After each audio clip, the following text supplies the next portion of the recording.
नमस्कार, मी प्रियांका पाटील. आपण पाहत आहात राष्ट्रीय लोकराज्य न्यूज, निर्भीड बातम्यांचे व्यासपीठ.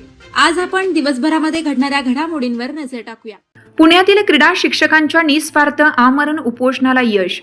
महाराष्ट्र राज्य युवा शारीरिक शिक्षण शिक्षक महासंघ या आपल्या संघटनेमधील प्रत्येक जिगरबाज शिलेदारांची हार्दिक अभिनंदन.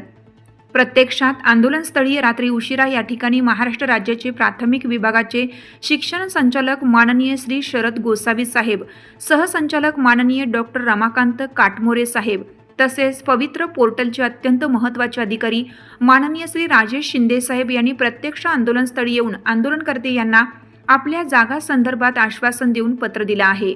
सर्व आंदोलकांना पाणी व बिस्किट देऊन आंदोलन सोडवलं आहे. तसेच जागा येथील आकड्यासहित असे आश्वासित केलं आहे. तुर्तास एवढेच बाकी. सर्व तपशील ऑनलाईन राज्यस्तरीय आढावा बैठकीमध्ये देण्यात येईल. युवा महासंघाचा व आपल्या एकजुटीचा विजय असो. जिगरबाज लढवय्ये संघर्ष योद्धे प्रत्येक शिलेदार यांचे हार्दिक अभिनंदन. आपल्या जिगरबाज चिकाटीला व जिद्दीला आपल्या प्रयत्न व कष्टाला सलाम आहे. पुणे मुख्य संचालिका भारती जिभकाटे. ताज्या बातम्यांसाठी आणि अपडेट्ससाठी राष्ट्रीय लोकराज्य न्यूज चॅनलला सबस्क्राईब करा. तसेच लाईक आणि शेअरही करा.